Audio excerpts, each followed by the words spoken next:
Hello, hello, hello, ladies and gentlemen. Hopefully, you guys had a good day yesterday. If you don't know who I am, my name is Shook. I make NBA DFS content.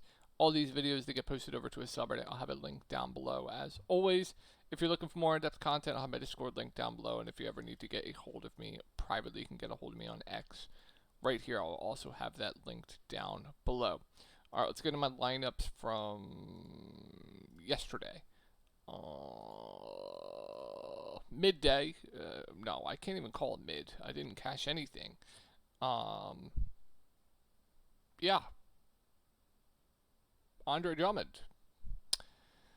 How much did he play? 15 minutes? 18 minutes? Picked up 5 fouls. Didn't come back until overtime when he got the fifth foul in the beginning of the third quarter. So that was fun. He couldn't fade Vince. Couldn't fade Aldama. Coward was a damn near must. Eddie was a great play. I really liked VJ, but I didn't think he'd come in at 27% ownership. Bogey, shoot him to the moon. And then Harden was my favorite spend up on the board.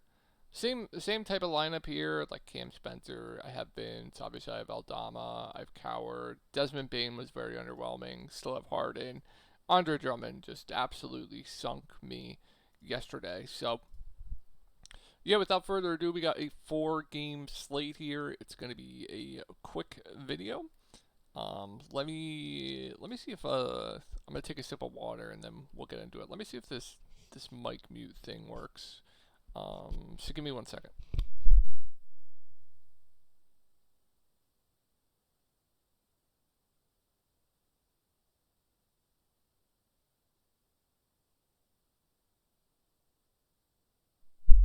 All right, let's get into it. Let me make sure my mic's working now. It is. Okay, so I can do that when I need to take a sip of water. Hopefully that's better. All right, Atlanta Pelicans, they played yesterday. Onyeka Okongwu is listed as questionable for tomorrow, and we have Porzingis going to be in. So we can take a look at the rotation from the last game with a similar situation if OO plays. Yeah, Porzingis, he's just capped at like 30 minutes. Dyson's going to play big minutes. Nikhil's going to play big minutes. Zachary's going to play like low 20s minutes. JJ we know is going to play close to 40. Onyeka Okongwu, low to mid 20s minutes. And that's mainly it. There's nobody really viable off of the bench to me. Now, if we get like Onyeka Okongwu out, maybe there's a chance that like Kristaps Porzingis pushes for over 30 minutes in an amazing matchup. So I'd be really interested in him in tournaments at 6.7K. And then you're gonna get a pretty big boost for Guy down here at 4K, who would be a solid value depending on what his ownership is going to be. He's a guy that I like kind of like to be underweight to if he's chalk, but he would be a good value in his own right. And then yeah, Jalen Johnson. I mean, I think is one of my favorite spend ups on the board. We'll get to Chicago in a little bit. But 9.7K, and if we get Onyeka Okongwu out as well, that's a bump to him as well. Obviously, he has double upside. He's gonna stuff the stat sheet. He's their number one option. You have a great matchup. He looks incredible. I really like him. It's tough to see a 10K price point for Jalen Johnson, but I think it's absolutely deserved at this point. So I'm really into him. Nickeil Alexander-Walker had the big game last game. He went for 59 fantasy points. That's a huge outlier to me.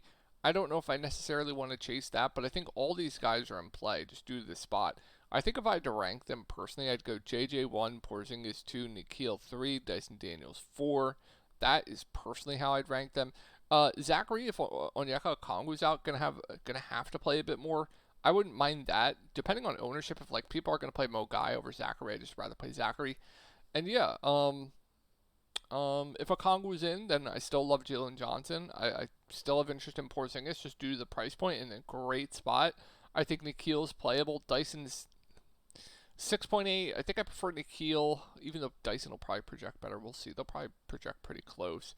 I don't know if I'd get to like Guy. Rasher would still be in play though. But I think there's a good amount to like here for sure on Atlanta. Let's move on to the Pelicans. They're playing tonight. They're going to be on a back-to-back. So just keep an eye on the Zion news here. We haven't seen him play a back-to-back. I don't know if there was news that he's going to be sitting all the back-to-backs like Joel Embiid, but I would assume he's going to sit here. Here we go again, man. Here we go. So assuming he's out, I mean, I think Derek Queen looks incredible at 5.3K. If Zion Williamson sits, even if he plays, I think he's a great play. Really good point per minute guy. Great rebounder. has double-double upside. His minutes are on the uptick. Great point per minute guy. He is still too cheap. I think he should be like a 6K player in my opinion. So he's a great play. Norm Powell just got injured. Luckily, I don't have him. I almost did. Then if Zion's out, yeah, Fears is going to grade out. Is probably one of the better value plays. He would look really solid. I'd be really into Herb Jones in this spot. Sadiq Bey would look great at 4 or 5. And I think that'd be it. And then if Zion is in, we'll have to see what his minutes end with tonight. He'd be strictly a tournament play, but I would suspect he's still going to be on some type of limit here. Trey Murphy. Oh, I forgot to say Trey. If Zion's out, I love Trey, of course. If Zion's in, I still have interest in Trey. Still really like Queen. Fierce is still playable. Just gets a downgrade. Herb would still be fine. Bay, I wouldn't really be as much into. And I'll mention Alvarado at 3.6K viable pivot off like Fierce chalk if Zion sits. Don't mind that. All right, let's move on to the Washington side. Washington is playing tonight. Sar's at the game tonight. Bagley's at the game tonight, so we'll see if we get them back tomorrow. If they're both out again, we know what to do. Then Vucevic becomes a slam. Cam Whitmore gets a bump. Where are we? Coulibaly, I wouldn't mind at like $5,000. Keyshawn George would look great at 6.3K. CJ McCollum would be playable. I think that'd mainly be it. And then if we get like both in, I think it's a great spot to play Sar at 7.1K. Price point, too cheap still for the role that he has. This is a great spot going up against Chicago. Pace up spot as well. Him, Keyshawn, been the Wombo combo, number one and number 2 option. So I'd be really into Sar. He'd probably be my favorite play here. Keyshawn would be playable. And then if we get Sar out, Bagley in, then Bagley looks great. Vooch would be a good tournament play. Then I'd be really into Keyshawn George again. Coulibaly would be solid. Cam Whitmore would be playable. Would prefer Bagley out in that scenario. And yeah, I think that's it for me. Let's move on to Chicago. And here we get to the funky stuff. They are on a back-to-back. I want to keep an eye on what they're doing tonight. Last back-to-back, they absolutely trolled the minutes. Where was it here? Giddey only played 30 minutes. They were really spreading out the rotation. Matas, where is he? 29 minutes. Vooch, 29 minutes. So as you can see here on back-to-backs, they're kind of limiting the main guys. I would be careful here at ownership. If all these guys, if like Giddey is going to be Giga Chalk in an amazing matchup, if Vooch is going to be Chalk in a Giga Chalk in an amazing matchup, etc., etc., etc., just be a little bit careful here. I'm not saying you have to fade. I would just be careful. They really, really took it easy on the main guys here. They could run 12 bodies tomorrow, and I wouldn't be surprised.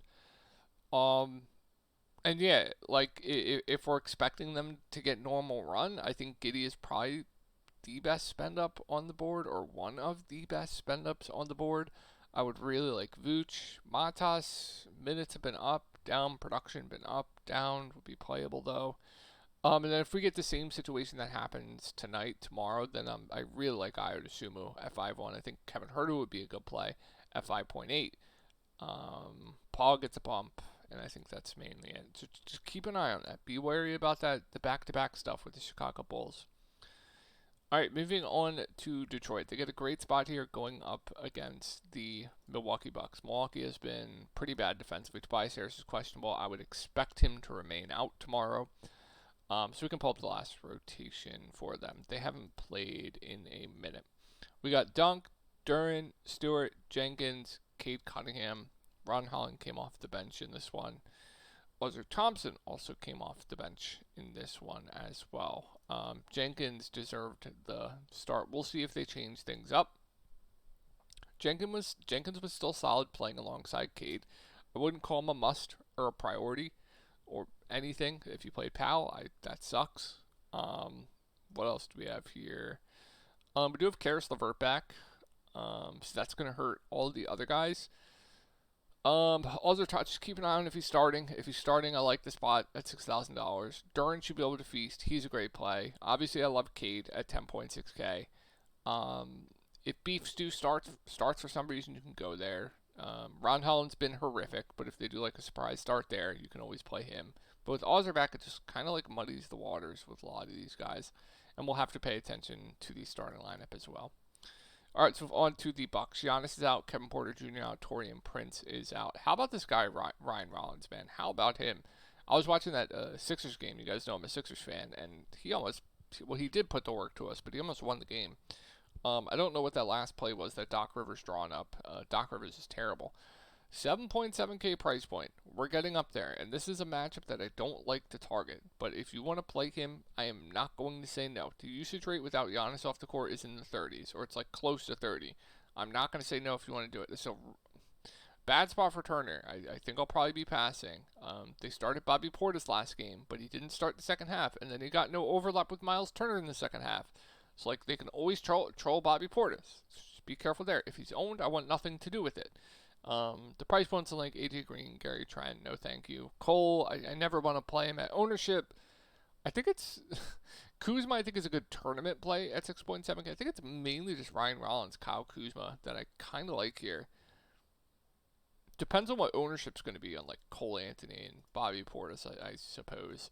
All right, Jaren Jackson Jr. is unlikely to play for tomorrow. We can pull up the last rotation. For some reason, Popcorn Machine doesn't have it, so we'll be going over to add more funds here. Let me pull up. Where is Memphis? Here we go. And they don't have it. That's unfortunate. So they blew out the Kings. The Kings are just an absolute... They're a mess. Starters. You got Santi Aldama, Jalen Wells, Zach Edey, Cedric Howard, Vince Williams. And then you mainly saw like some John Conchar off the bench, Cam Spencer off the bench, KCP off the bench. The rest got extra run due to blowout here. This is a great matchup too. So once again here, I think Santi Aldama looks fantastic at 6.7K. I think Cedric Howard looks like a really good play. I love the spot here for Zach Edey. I'm really into him. Vince Williams, a do-it-all guy, going to grade out as a good point per dollar option. Cam Spencer is a solid value. Absolutely nobody wanted Jalen Wells last game, but they were kind of trolling his minutes. If he gets up to that like mid-20s minutes again, I do like him quite a bit for value. And I think that's it personally for me for Memphis. Let's move on to Dallas. Looks like AD is going to continue to be out here. D'Lo was out tonight, so we'll see if he's playing tomorrow. Tonight was the front end of a back-to-back, so we'll see if he's in tomorrow. If he is in tomorrow, then like good luck. Good luck with the guards. Brandon Williams, DeAndre Russell. They're gonna go with the hot hand. Good luck. Pick one. Be my guest. I always go to the lower-owned one. PJ Washington, Cooper Flagg. I lean Cooper Flagg in this spot, but PJ, they're both playable. I don't know if I'm gonna get like Najee Marshall. I think that's mainly it. Like Clay, have some interest in large field tournaments. Derek Lively's on a limit. If we get D'Lo out, then I really like Brandon Williams. I think Gafford's intriguing. I like Coop. I like PJ. Brandon Williams looks great. Najee Marshall gets a bump. He'll do some handling in the second unit with no D'Lo. He'll run some point. And I think that's mainly it. Christie's always in play at 5K, but it's a tough price to pay. All right, it's going to do it for the Slate, guys. Hope you guys had a great day. Hope you enjoy your weekend, and I will talk to you on Reddit.